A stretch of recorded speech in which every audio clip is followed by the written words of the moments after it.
all that waffle, and I'm sure you didn't want to hear it. But just from my perspective, a warm welcome to our migration history seminar, which is the product of a small team. You'll have seen it on the website when you came to register. And the format goes that we run it from London Met right now online. I welcome you all. You're very welcome to this session. I'm sure you'll enjoy it. And I pass over now with less ado. I mean, I can't say no further ado because I've done lots of ado. Here is Professor Panicos Panay of Leicester de Montfort, one of the UK's foremost specialists on migration. Panicos, the floor is yours. Okay, thank you. So my duty is really to introduce today's speaker, who's Mathis Gronau, and he's going to speak to us today. It's a comparative examination of the experience of German minorities in France and Britain in the period from during and after the First World War. And Mathis is in the advanced stage of his PhD, and he teaches at University College London as well. And I'm really looking forward to hearing his presentation. All right, thank you so much. I think I'm going to, can I share? Yes, perfect. Ooh. Almost that, perfect. Thank you so much, because I'm really honored to be lecturing this guest lecture today about the impact of international relations on the German minorities and migration in Britain and France between 1900 and 1914. It's a bit different from my PhD thesis, so I do apologize in case there are any minor hiccups or oversimplifications in this for the sake of time and framing. So we're going to talk about international, the German minorities, migration, and of course before we want to do that, we want to see what are we even going to look at in the first place. So first we're going to make clear what kind of terms we're using, what we're even going to talk about, what our frames will be. So we're going to look at international relations in a broad sense, migration in a broad sense, and then we're going to look at ethnic relations, because of course when we're talking about migration, we're talking about two different groups in context with each other. How that works, how that is defined, we're going to see in these two sections.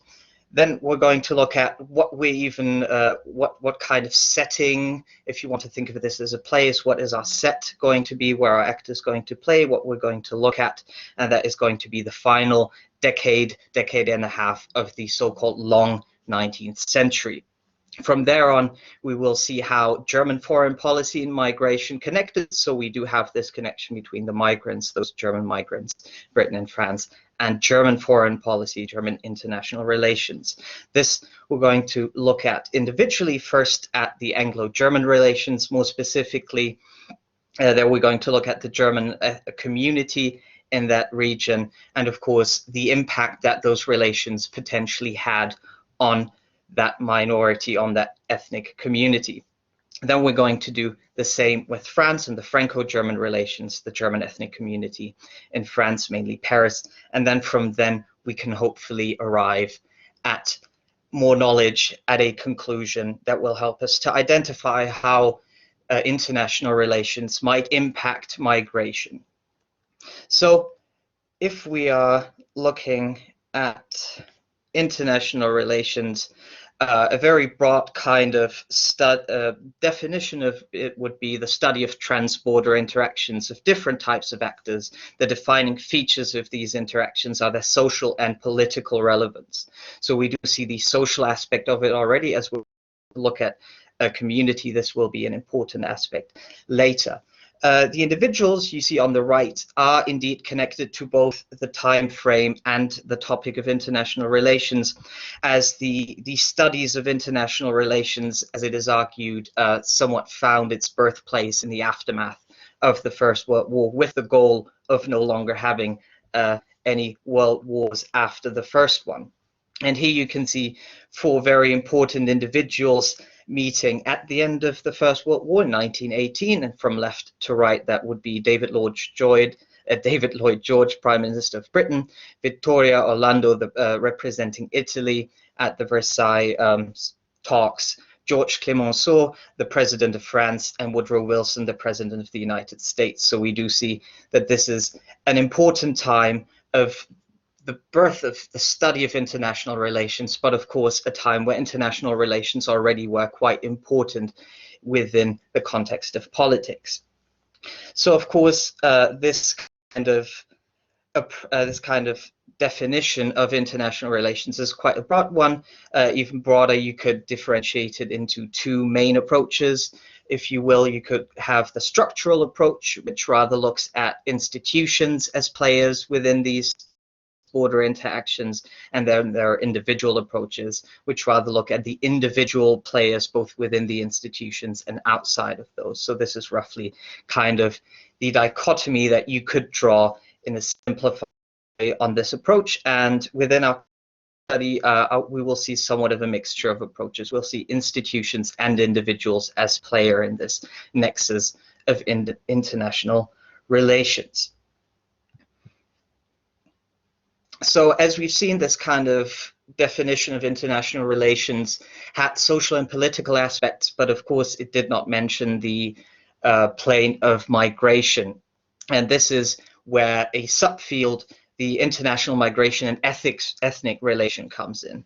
This is defined by Magnus Dahlstedt and Anders Nergård as international migration and ethnic relations as complex social, here we have the social again, phenomena that need to be highlighted and understood in a specific historical and social context. So this will help us to frame this to the time frame that we're looking at. This will help us contextualize these individuals in this context of international relation. Looking at those migrants more specifically, what even would be a migrant? Maybe to start off broadly, a migrant would be an individual that moves either temporarily or indefinitely from one place, area, or nation. In this context, we would be looking at nations, but generally it's an individual that almost by definition transperses borders, and through this trans-border identity, we see the idea of hybridity, in which identity construction processes happen at the same time in more cultural reference systems. So these individuals are between multiple cultural reference systems. They're somewhat hybridizing. Of course, this does not mean that all individuals are the perfect hybrid between, for instance, English and German cultural reference system. They're on a plane, but generally this is how we can kind of imagine these individuals to be, that they're somewhat on a plane between these two. This is in context of transnationalism. If we're looking at transnationalism in terms of international relations, of course, border crossing transfers are important. Which aspects get transferred from one country to another, why, how, and when, rather than those just being closed national systems. In context of migrants, especially with the hybridity, we see this as, for instance, a permeability of identity. How permeable is a culture? How much change is socially acceptable? How much deviation is socially acceptable for an individual?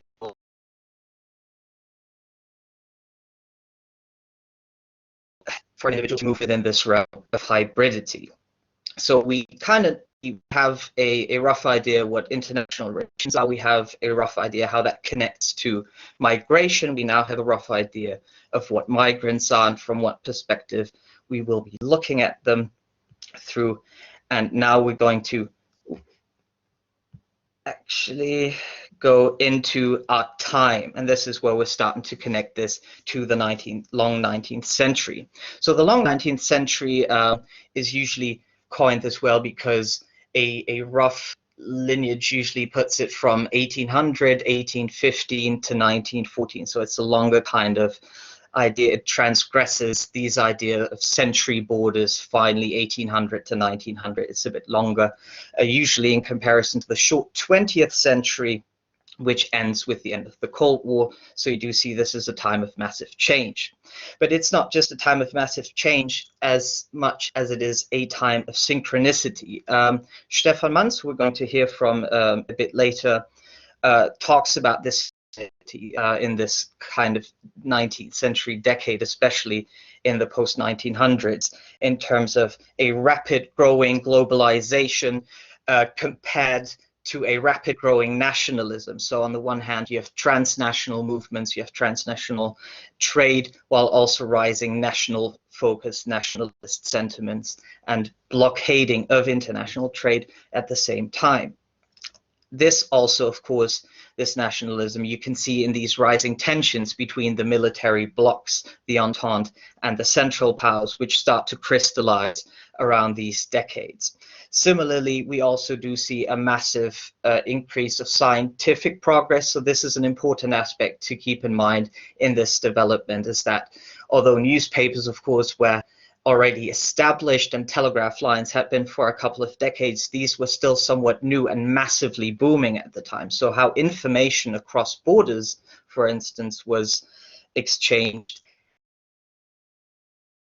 increases in speed at the time. Some people have somewhat framed this era similarly to ours. Of course, usually historians try to refrain from comparing decades to one another, but this is something of a similarity. Scholars have been talking about this kind of idea of massive change and synchronicities of, for instance, globalization and rising nationalism. And in this kind of again synchronic field, you have the German Empire, which of course at this time is not necessarily that old of a nation state. And how does a nation state that has been just created a couple of decades before talk about its identity? And one aspect how the German Empire may talk about its identity in a international context is through migrants. So migrants become part of their foreign policy and the identity discourse within the German Empire. And this is where we see Stefan Manz and one of his arguments that he put forward in 2014. I'm just going to read this really quickly. He argues in parts that during the second half of the 19th century, German migrants were increasingly represented as outposts of Germanness abroad, whose ethnic links had to be preserved for their own and the fatherland's benefits. In economic terms, they could act as promoters or customers of German industry and trade.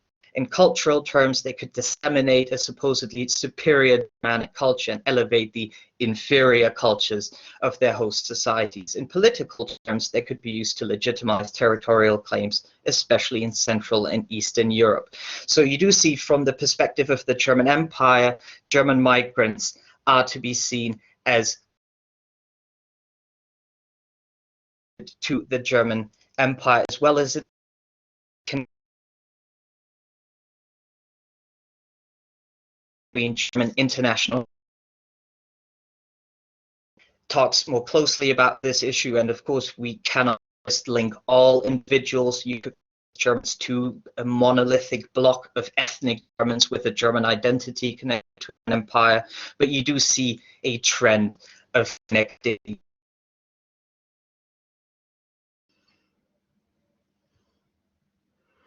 I think we've lost Mathis briefly there. And diaspora.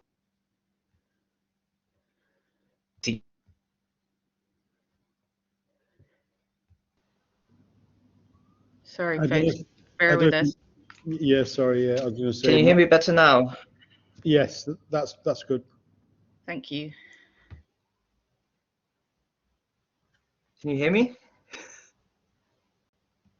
Yes, we can. Yep, go ahead. This is not well. Hello? Can you hear us, I think is the question now. Hello?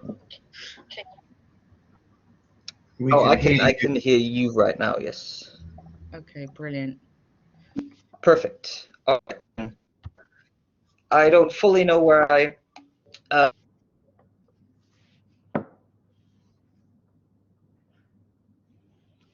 stop.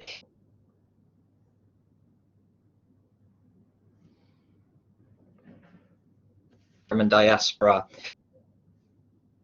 Specific group of this, and this is going to be the German mind facts to help you minority in Britain had a long history, could connect itself to a long history. Panikos Panay has written a book which goes up until goes as far back as, I don't want to lie, the 16th century. So there is a very long kind of tradition within this German ethnic minority to link itself as a steady group of migrants within Britain. The numbers, the estimates of how many individuals there were, where they differ massively, and of course that depends on whether you count German nationality, whether you count an idea of German ethnicities, and that would of course then bring you the question of at what point is an individual ethnically German and at what point is it not? Is it the parental generation important? Is the grandparental generation important, etc.? So you do come up with massively differing numbers. 56,000 would be the conservative estimate, so would be going with this for the time being. If you look at what kind of migrants were going to Britain from the German Empire, you do see that it was mainly male individuals. So it was mainly men who were crossing the Channel to stay in Britain. They were mainly Protestant. You do have Jewish and Catholic communities as well, but the largest by far would be the Protestant community. This, of course, can be explained by the fact that the Protestant relations between Britain and Germany were somewhat close. The private church of the royal family in Britain was run by a German pastor very close to this time. So there are religious connections, which explains, for instance, this Protestant imbalance. You have very diverse social status. A lot of them would be, for instance, service people in the service industry. You have sugar bakers, butchers, but also bankers. You have individuals which do not have a job at all, which have to go on working farms, etc. So it's a very diverse group of individuals from rags to riches, basically. Similarly, you have a very diverse group of individuals between assimilation and integration. I think I skipped over that a minute ago. Usually you can differentiate between three simplified versions, which is an immigrant who has a mono affiliation to a nation of origin, so they will most likely remain within that identity. Integration, in a very simplified way is that this individual still maintains identifying aspects of that previous identity while also having interchanges with the host nation, and assimilation would be that this individual loses the traits that would differentiate it from individuals born in the host nation. In Britain, you see a variety of all three aspects. You have nationalist movement within German nationalist movement within Britain, but you also have individuals who would rather identify themselves as fully British, who had taken on British citizenship, for instance. So you do have this large variety in multiple aspects within this community. Going on to the British-German relations in this context, to broadly sum it up, you could somewhat define it as continuous attempts and actions to better Anglo-German relations, yet constantly with perilous issues arising throughout this time. I've listed a few. The Boer War, where Great Britain was involved in South Africa, was a huge point of contest between the German Empire and Great Britain. The naval arms race was a direct rivalry between the German Empire and the British Empire in terms of their naval capabilities. The Morocco crises, although mainly between France and Germany, also had an impact in a negative way, mainly between the Anglo-German relations. Of course, there were not just issues, there were perceived cultural ties. Germans and British perceived themselves to be somewhat cousins, so there was this idea of an ethnic or even a racial relationship between those two nations. Of course, the royal family had its roots in Germany, which you could somewhat call political ties. I put that into quotes because, of course, in Britain, the head of the king would have a different standing than, of course, the emperor in Germany. Still political, but different. So you do have these kind of a mixed bag of Anglo-German relations on a somewhat positive note, yet continuously trialed by continuous crises. And one good example of how these crises would impact the German minority in Britain would bring us back to Stefan Manz, actually, who has recounted a very nice instance of international relations impacting an individual. And this is from a German professor who had published an article during the time of the Boer War in favor of the German stance. And Stefan Manz described the reactions as follows. The tensions reached its climax on the 23rd of February 1900. Some 500 students gathered in front of the university's German classroom, singing patriotic songs while awaiting the arrival of the German lecturer, Dr. Tilly. On arriving, he refused to enter the room and made an effort to escape. The students set upon him and threatened to throw him into the River Kelvin. Together with several other professors, Tilly was unceremoniously shoved into a classroom where they were kept prisoners for some time. Dr. Tilly suffered somewhat hard usage at the hands of the students, and several of them possessed themselves of portions of his gown. Tilly was finally given the opportunity to speak up. He expressed his regret at the consequences of his article, maintained that it had been translated in a misleading way, and it was merely encapsulated pro-Boer tendencies in the British press. Further mediating words by a professor diffused the situations. 3 cheers were given for the German lecturer, and the students dispersed. So while, of course, this is an anecdotal kind of example, it nicely symbolizes how stances of German minority within Britain regarding international relations between the German Empire and Britain could directly impact this individual. And here you do also see that in this case, the identity, the core conflict superseded any ideas of, for instance, a professor-student relationship. As you can see, he suffered somewhat hard usage, although we, of course, don't know what that means. It does paint quite a picture.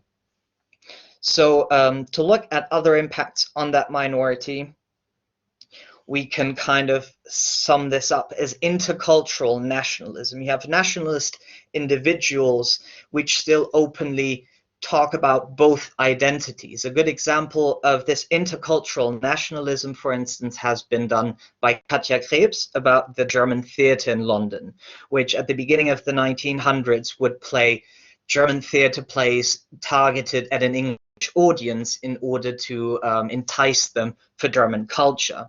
This theatre, over the course of the 1900s, would slowly decline and would later on cater to a rather German audience until it shut down in 1914. So you do see this idea of intercultural nationalism, this kind of presentation of German culture in an intercultural context. You do see intercultural activities, as again through this German theatre, for instance. German nationalist tendencies, as Dr. Tilly was accused of.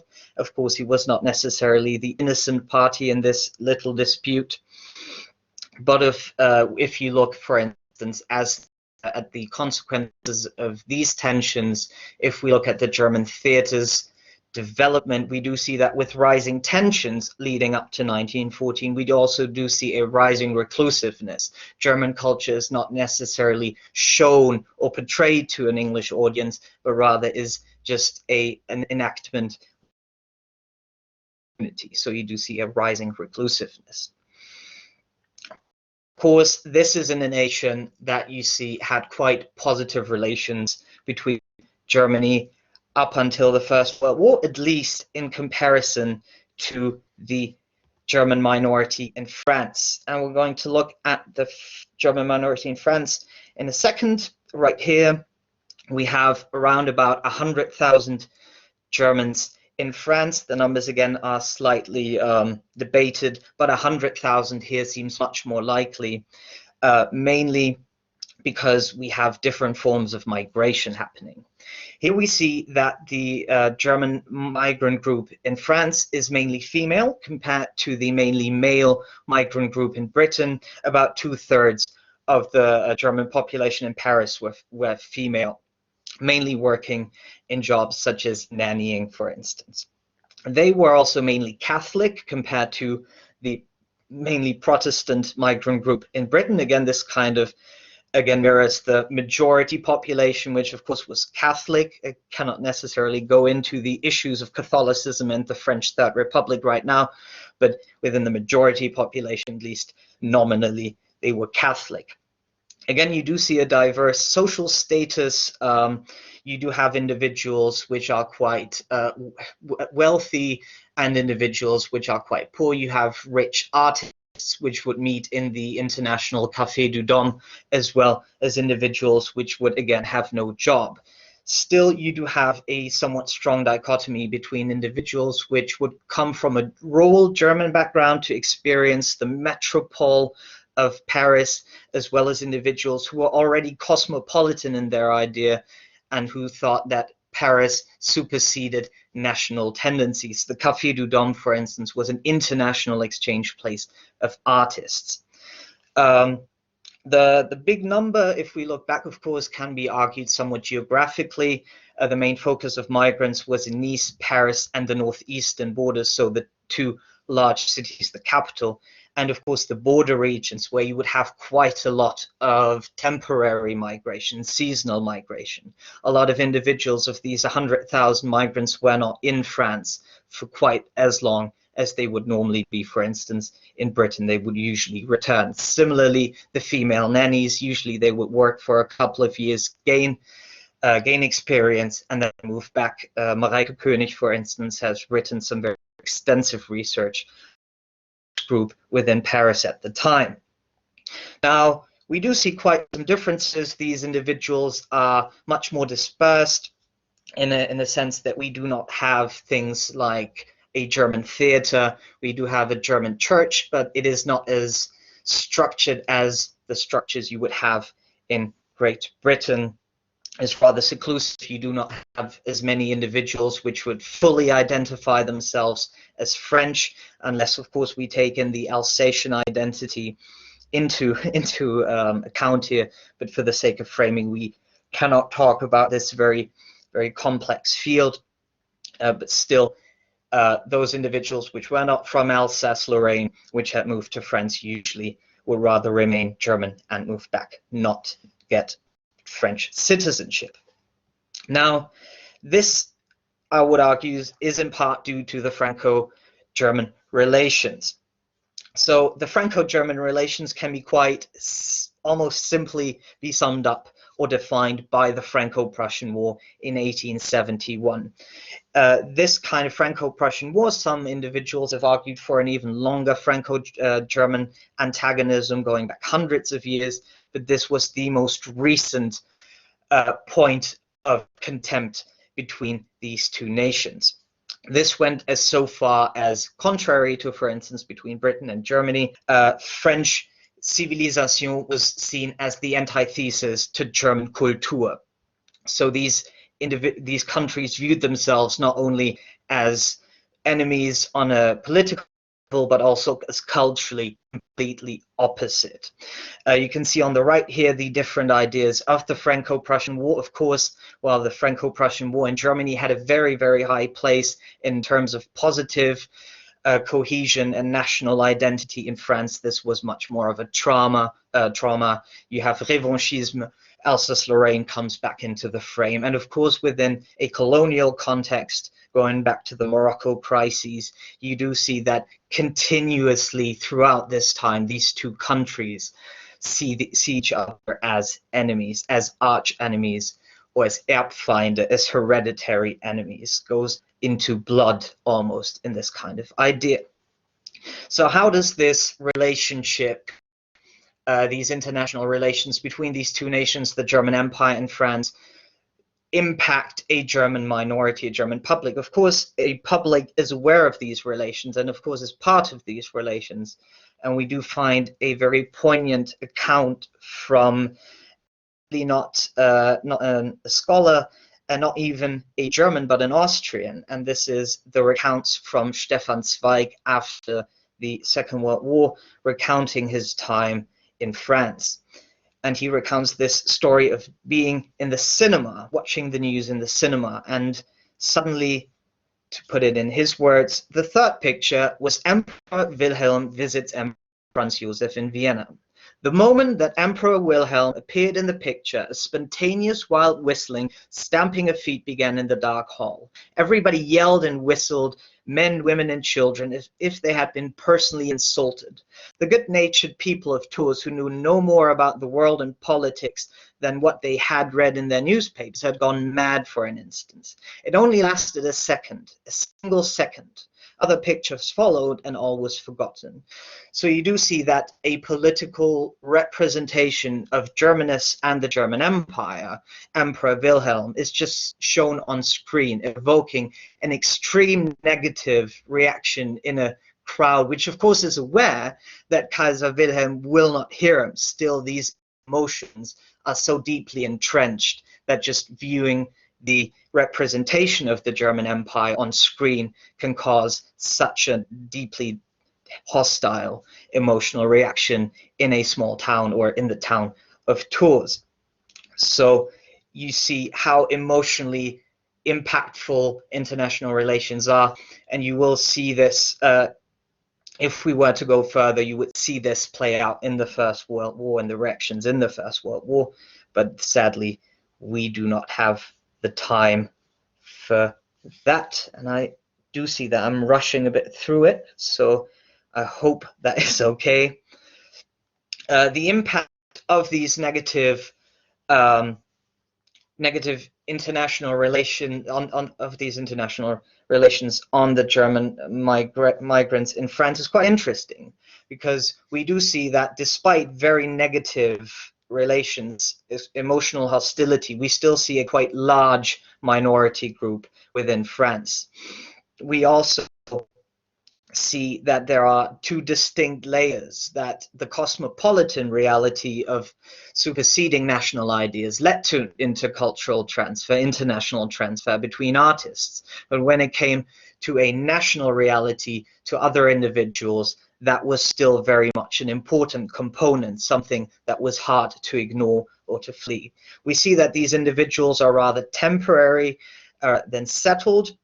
This, of course, also plays into the plays with the fact that on a political level, the French government, contrary to the British government, actively went against settlement of German migrants in France, to the point where it prohibited the erection of a German school. Up until the outbreak of the First World War, German schools in Britain, on the other hand, had been established for quite some time. So this is not just the individual's reaction to these international relations, but also these international relations through the governments impacting these migrants as well. We do see a gendered, the ideas of gendered migration in the context of who migrated, as Germany was perceived as a threat to France and vice versa, and the idea of the masculine male as potential soldiers, as potential threats, and in the context of nationality usually being given via the father legally in a lot of nations. It was is very clear why women were much less perceived as a threat and could easier go to France, as they were not as threatening as men, at least in the perception.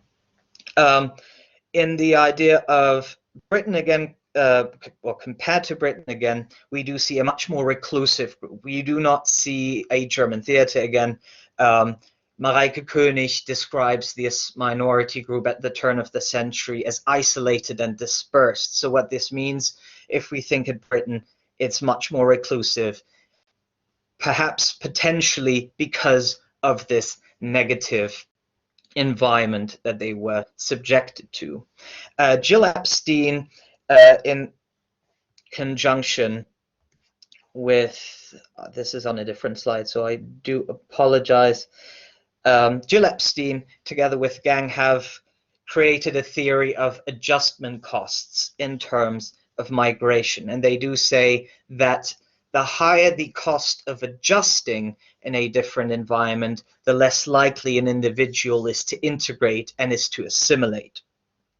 This, of course, we could somewhat see here. While international relations between England and Germany were quite were quite calm, were quite collected. The cost of adjustment within Britain was quite low, which allowed both individuals to be nationalist German, but also to assimilate into a British host community. While in France, the adjustment costs due to this hostility were so high that only very few, well, there were few, that only very few individuals went this way of assimilating. The question could even be, how can one be assimilated if the ideas of French identity and German identity are so antithetical that one cannot exist next or in contact with the other, really? And this is roughly what we see in conclusion. So the international relationship between two nations, so in these contexts, Britain, Germany, or France and Germany, combined with the perception of cultural or ethnic proximity, shows numerous impacts, or could potentially show numerous impacts on the migrants between those two nations. In this context, the Germans in Britain and in France, we do see that they are more likely to be more temporary. The adjustment costs are rather than settled. They tend to be rather reclusive, then exchange their culture openly, show their culture. Still, in each case, you do have a maintenance of that culture, but of course, the difference is how much is that shown to the majority population. You do have this idea of minority versus majority. If you think of women and Catholics, or artists, these individuals that would make up the majority of the migrants in France, those would be groups which also be minorities within the German Empire. Catholics had a problematic stance within the German Empire. Liberal artists had an issue within the German Empire. Women, of course, due to the patriarchal system, had a worse situation within this empire. So you do see those rather going to the, in quotes, enemy nation in order to, you could almost argue, live a different life for a while. You see this especially with the nannies. In Britain, as it is good relations, you see the majority individual, so the patriarchal men, the Protestants, who can identify with the German Empire through this Protestantism, because the German emperor is the head of the Protestant Prussian state at the time. So they have this link. They rather have this nationalist idea, and they want to put this forward. Quite interestingly, compared to assimilation and reclusivity, I would argue. The motivation of migration, we have not necessarily touched upon that much, but it also changes in context of, for instance, temporary versus settled. Do these individuals rather go there for work, or do they go there to stay there? Do they go there to experience something new, or do they go there to just settle themselves? This context, of course, in gender and religion. Now, I am sadly already done. I kind of rushed through this presentation a bit, for which I apologize. I'm still in a bit of the mindset of, I gotta get to this class, so I am sorry. I hope this will leave more time for questions. I hope there are a bunch of questions, and thank you very much for your time and your attention. Thank you very much. That was a very broad-ranging and really comparative paper, and you know, it gives us a lot to discuss, really. And I wonder if anyone would like to kick off the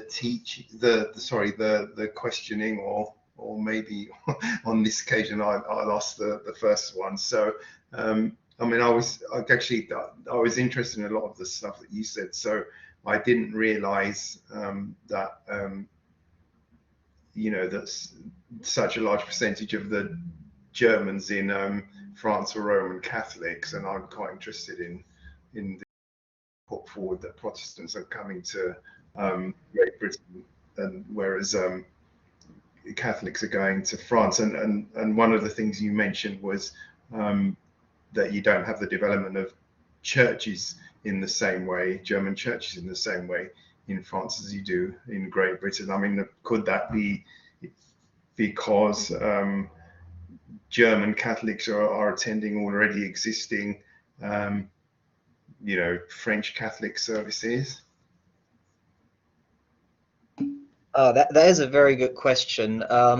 One argument that I've heard brought forward is the idea that the Protestant Church could easily be an arm of the German government through its linkage with the political system through the emperor. So it was easier by the German government to establish Protestant churches in England, for instance, while the Catholic Church was rather localized and was a more individual aspect. I have not found many accounts of German Catholics going to French Catholic services. In terms of the hostility, if these individuals went to those Catholic services, they most likely were not openly German in that sense. I think Wilhelm von der Recke, in his book about the Protestant Church in Paris, for instance, said that if they were doing German Protestant services, individuals would account that windows would be opened up after the service as people would come out and people would shout "Sal Boche," they would shout insults at the individuals coming out of the Sunday services.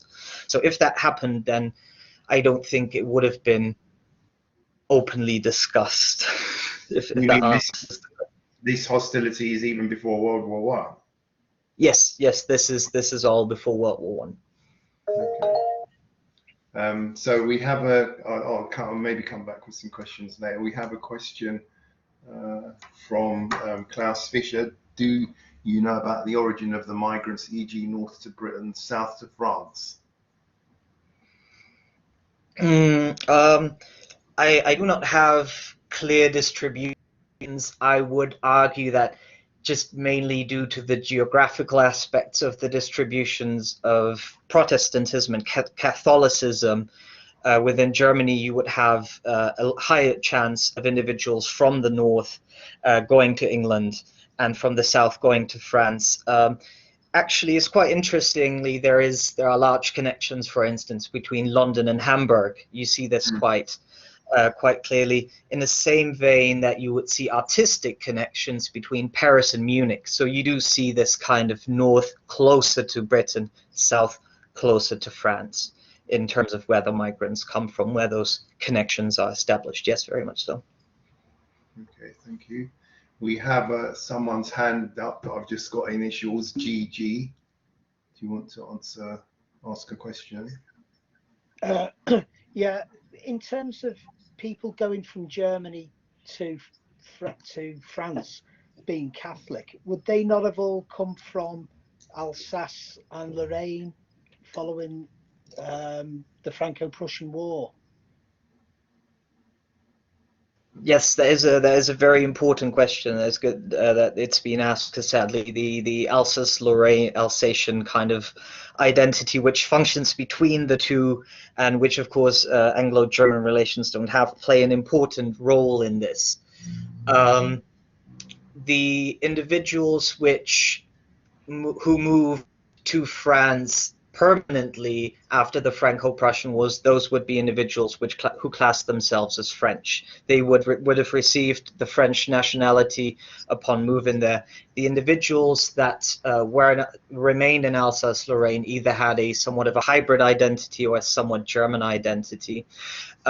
They would be not necessarily moving indefinitely, but those would be the regions you see the highest amount of temporary work from. Of course, these regions had geographically and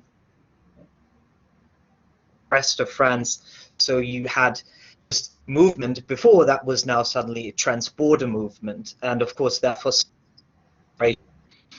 so you do have kind of both. You have the individuals that were perceived themselves as French moving indefinitely to France early on after the Franco-Prussian Wars, and the individuals that remained rather exercised temporary migration. Of course, you have both. It's a plethora of different individuals, but those would be the tendencies. Cheers.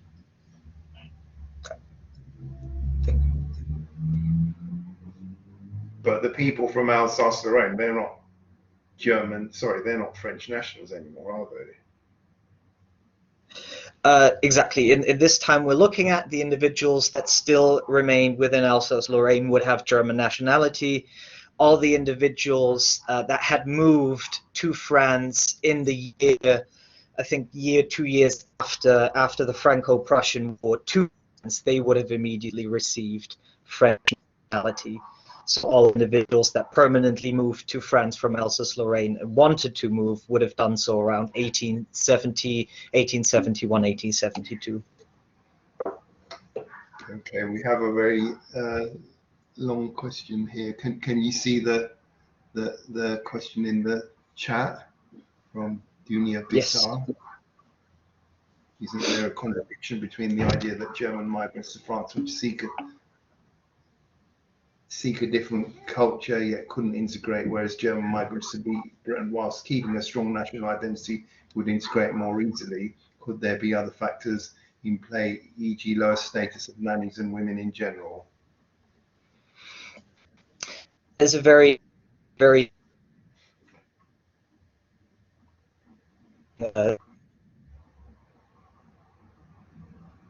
We've lost you there, Mathis.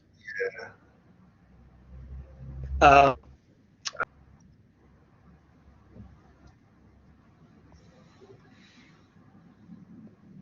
I think you may have lost us as well. Can you now? I hear you. Can you hear me? We can now. We couldn't hear you. You began by saying, I think you were saying that Dunia's question was a very interesting one, then we didn't hear anything after that. Okay. All right, then I will go into, there are, of course, important aspects in terms of status, etc., between these two groups. I would argue personally that it's not necessarily a contradiction in the sense that if you are in an environment which allows you to showcase this nationalism, as it does not see it as a threat, as it does not see it as something negative, the individuals that want to showcase this nationalism will just do it much more openly. While of course you do have this nationalism in France as well, and this is mainly the nannies, etc. You do have the celebration of the Kaiser in these churches when they were there. So that does happen. It just happens more reclusively. These individuals still are nationalists to some extent, but they just don't show it to the public as much. I would argue because exactly that differentiation of hostility, whether you're going to openly showcase your German, is going to deviate based on whether you're going to receive hostility back or whether you're going to receive interest back. In a sense, I would argue that you could almost say that these individuals went to England to almost present their culture, their different identity context of that, while slowly being able to assimilate due to the lack of friction. While in France you have those nationalists, they'll be reclusive. They cannot have these interchanges that would lead to this kind of assimilation, intercultural exchanges. Those are only done by the individuals who already in their mind superseded this. That would be the artists, for instance. I hope that answers the question, but of course that is a very important question, and that of looking into aspects of status, for instance, could bring a different perspective to this argument, very much so. Okay, sorry, before we move on to the next question, can I just intervene there? I mean, when you were saying this in your presentation, it strikes me that the experience of Germans, in France versus Britain seems very similar to arguments, contemporary or post-war arguments about migrants in France and Britain, i.e. the multicultural model versus the assimilationist model, and that obviously seems to be going on here. And the other issue that came to mind was, despite the fact that Germans in Britain can practice their identity before the First World War, if that's the right phrase, when it comes to the experiences of the two minorities once the war breaks out, is very similar. Yes, exactly. As soon as the war breaks out, we're dealing with a whole different level. This is you can see this start to accumulate in Britain there very much. So it's not just all, you do see the stormy clouds on the sky to some extent. Yeah, very much so. Just to say that there's a question in the chat from Zara about sources. What kind of sources have you been able to look at to consider how Germans saw their own identity? Yes, that is a good question. Broadly, we could differentiate, of course, between primary and secondary sources. The German diaspora in Britain before the First World War has been extensively researched, quite well researched by Panikos Panay, Stefan Manz, for instance. A very important aspect. Stefan Manz goes even broader in a general idea of German identity as a diaspora around this time. For France, you have Mareike König, for instance, who's written about this German minority in the pre-war.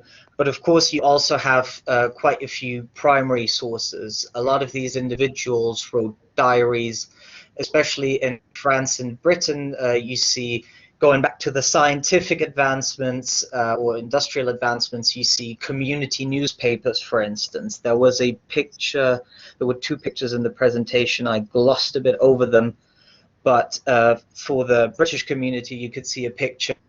They had their own calendar in which they talked about German, the history of the German community in London, German relationships towards the German Empire, these kind of things in personal diaries, accounts, newspaper articles as well. You have individuals writing newspaper articles about their experiences in France and Britain. So personal, private accounts, structural contemporary accounts, and secondary literature would be the broad kind of answer of where I'd be getting these ideas from. Of course, identity is a very complex situation, and you're very right in asking this, because of course very much glossed over a definition of identity in this context, which if I hadn't run through it, if I had more time, I should have talked about this. This is a very good point. Can I jump in with a question or an observation? I mean, it's a very permeable border, that one between France and Germany. Indeed, all those European borders are. You know, not very long before your period, the Holy Roman Empire gathers it all together, and that's certainly in the southern end. Does the Swiss element cause any confusion or potential confusion here? I certainly saw this when I was reading about the Germans in the US, when there was a sort of proud statements about how Germans were marrying the Swiss, but the Germans were marrying Germans, and though there are many great differences, there are also many similarities, not least the use of regular German. But do the Swiss add to this? You know, could you find Swiss people, both French-speaking and Germans, mingled into these groups? And I've got another question, which I'll throw this one out. Maybe I might have to come back to this, but I wonder. Donna Gabaccia finds the Italians become Italian when they're in the diaspora, when Italy becomes Italy, as opposed to a series of states. And Germany is only unified fully in 1871. And I wonder actually if the sort of weak sense of national identity in Germany prior to that, and the more regional state identity, which is still pretty strong now, I wonder if that plays a part in any way in any of these identity questions. Okay. Yes, I'm sorry. Just comment on what you want. I wouldn't mind answering both questions. If the Swiss Germanism, that's a very interesting kind of aspect, and this will also somewhat actually play into ideas of Belgians and Alsatians, because while there is a differentiation between the Swiss, the Germans, and German-speaking Belgians, etc., they often get mixed up, and you can have somewhat both. You could have individuals, nannies, for instance, used to do this quite often. I think Mareike König talks about this. Upper French classes, for instance, although German culture was deemed as not quite positive, speaking German was still regarded as an important set skills for the French upper class. So a lot of them would employ nannies to teach their children German. However, because of the Franco-German relations, a lot of these families did not want German nannies. But of course, those German nannies wanted those positions, which led to a lot of them faking their nationality and, for instance, pretending to be Swiss Germans in order to gain those jobs. Turning this around, this could also lead to grouping in with Germans. There are accounts at the outbreak of the First World War, for instance, where a muggy factory was attacked by an agitated French public, and at least according to one anecdote, it goes that one of the business owners ran out and just shouted in French, "No, we're Swiss, we're not Germans, we're Swiss, please stop." So there is this mixing up. This even goes so far, for instance, not with the Swiss, but the Alsatians, that Alsatian soldiers of French nationality, but with a German-sounding last name, would be put into separate battalions in order to have them not be under fire by their French compatriots, who would obviously look at the German last name and therefore think negatively of their fellow soldiers.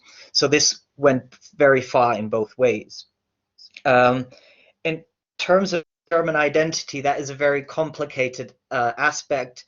Stefan Manz, for instance, argues on the basis of Germans in Britain that there was quite a distinct German nationalism present, a national identity present, and a connection to this empire present. Of course, again, you had individuals which felt completely British, neither similarly to a limited extent in France.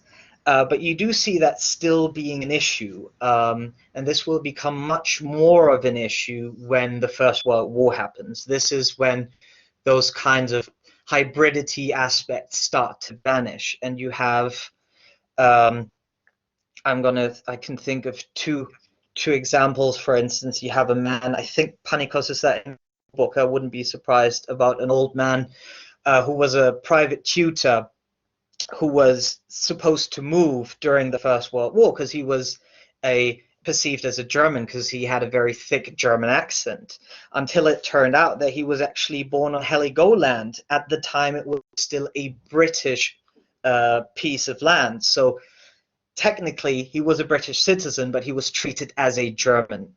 What other example can I think of? Another example, which we have to take with absolute caution, because it was published in 1940, would come from the memoirs Frederick and Dunbar Kalkroyd, who had spent the summer in Britain at the time of the outbreak of the First World War. And one account of his is that he has to go register at the police office because as a German national, and he accounts an older man going up to the police officer, and the police officer says, "What nationality are you?" And the man says, "Bavarian." And allegedly the police officer says, "Well, we're not at war with Bavaria, then you can leave." Therefore, you do see that this is still an ongoing process to some extent, although, again, we have to be wary of what kind of imagery Kalkroyd might have wanted to conjure up in 1940. Still, you do see this happen as a disc. Yeah. Thank you very much. You reminded me when you talked there about competition for jobs that in the age of no Irish need apply, that the Times would have adverts for French Huguenots, so that they weren't Catholics, and for Swiss Protestants. So it's all part of the same kind of micro-textured fabric of exclusion. I think very, very interesting. Thank you very much. That was a very, two very full and considered answers. Really food for thought. Thank you. Thank you. We've got a really interesting comment in the comment section about did you want to comment on this, or does Gigi want to come in here? Yeah, I can do. Is my microphone on? Sorry. Yeah, it is. Yeah. Just as a sad postscript really to your excellent seminar, we had a family friend who had been born in Britain but along with the rest of her Catholic family, which was interesting because she was in Britain as a Catholic family, which you seem to indicate was in a minority, they were deported back to Germany at the start of the First World War, and she couldn't speak German at all, but her parents obviously could. Her parents and her came back to Britain after the war, but her brother met a German girl in Stuttgart, and he stayed and sadly died fighting for the Wehrmacht in World War II. And I think it's the element of deportations isn't that widely known, although I think there is a lot of information about German businesses. Particularly, there was a lot of Germans involved in Liverpool, where I'm from, in the butchery industry, you know, but that's quite well documented how their shops were vandalized. But it's just a sad tale, really, and a real, very, very personal one to me. Yeah, thank you very much for sharing that. That is a very important addition to it, and that is, I would argue, in part of why I do this and why I have the approach that I have, in a sense, because although we of course try to have larger ideas about society, life, or just generally accruing knowledge when we talk about history, in the end that is still individuals experiencing a very personal aspect of their own lives at this time, and being able to bring this back up through personal accounts, etc., and bringing attention to it. As you said, there isn't really that much attention, at least public attention, to the deportation. Panikos, you've written a lot about this. I think most of my deportation from Britain I have from you in this. So in the scholarly terms, this is something that definitely is looked at. If I can ask you a question, because this is very interesting to me, is do you roughly know when they returned to the UK? What year? I think it was in the early 20s. Okay, very interesting. Yeah, Thank the you. 1920s. Yeah, it's very. And she, interestingly enough, although she was born in Britain, so when she died, when I knew it in the late 60s, she still had a very German accent from the time that she'd spent in Germany. Yeah, this is what the private tutor had as an issue later on, as well as the German accent. If both parents were German nationals, I'm wondering, was the father perhaps interned? No, I think they were all deported. He worked for a cousin of mine in a pork butcher's, and as far as I know, the whole family were deported. Although I'm not sure, because he was a male, but he may have been older. Lena would have been maybe 13, 14. So he may have been interned because he was a fighting age, I suppose. But yeah, I'm not sure. I guess if he was above military age, he wouldn't have been deported. I mean, it's possible some people were deported during the course of the war, but he shouldn't have been. And I mean, I would assume he was interned and then faced deportation. I mean, with his family at the end of. I mean, this is an interesting tale. But I mean, the fact that I just find this fascinating.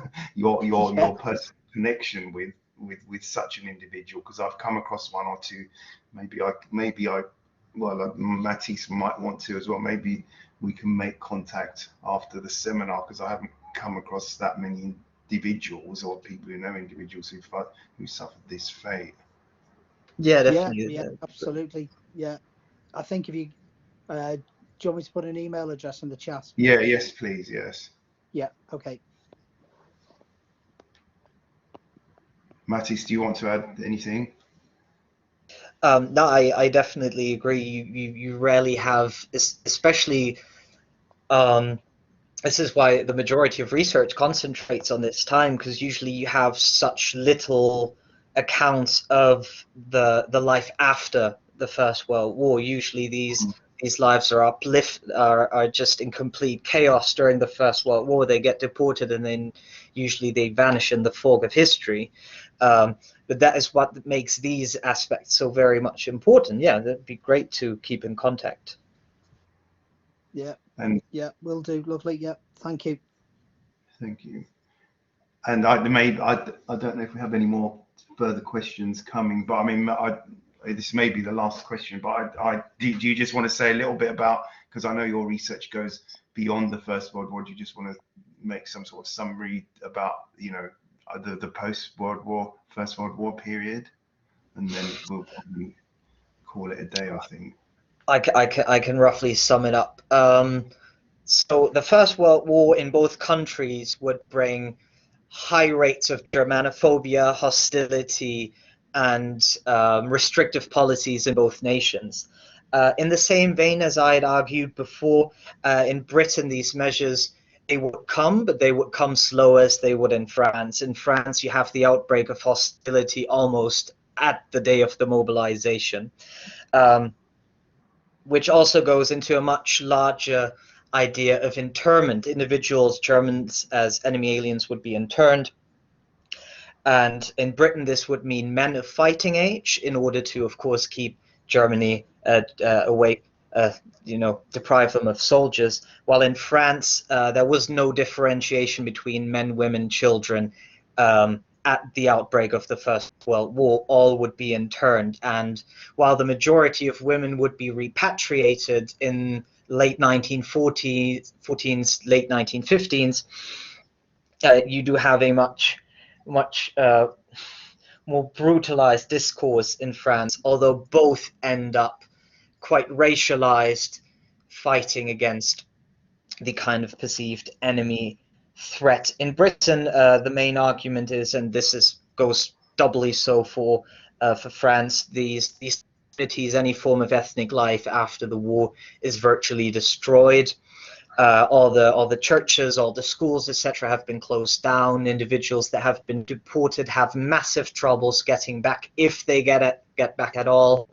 And this only really starts to go back to normal around 1924. So this war, this starts in 1914 and completely uproots this community, will reverberate up well into the post-war period. Okay. And yeah. Sorry. Go. Okay, I think we've had a really good discussion here. An excellent paper, Mathis. Very best of luck with completing your thesis. I have no doubt you'll produce an excellent piece of work if this is anything to go by.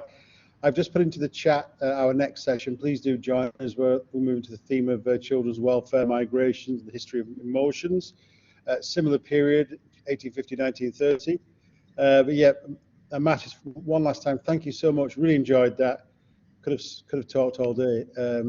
I hope our paths will cross at conferences and things. So we can continue these conversations. I'm always struck every time I hear a paper about migrants and the experience of minorities in whichever country. There are always so many comparable factors, and yet, of course, really important differences which make particular studies so vital. So this is really interesting work. So yeah, very best of luck with it. Excellent stuff. Thank you so much. Thank you. Yeah. Panikos, of course, thank you for chairing, because you always chair with such enthusiasm. It's nice to be around. It rubs off. I feel I have more energy, not less, at this stage of the day, which is quite surprising, really. Thank you. Thank you. Thanks to Anna and Chris, our co-organisers as well, for their contribution to the whole thing, and also for being here today. People are disappearing at a great rate of knots, which suggests that they're all ready for their to start putting the spuds on or doing the beans on toast for the kids. So on that note, thank you all. Goodbye and stay safe. And let's see what Boris Johnson has to say about Plan B. I think he's going to be on. God. Yeah, I know. Yeah. Well, at least he's not. Thank you. At least he's not planning 80 credits in a week, was it? Only joking. See you later, folks. Stay safe, everybody. Bye, and have a great Christmas. And you. Yeah, see you all. Bye. Bye-bye. Bye. Bye. Bye-bye.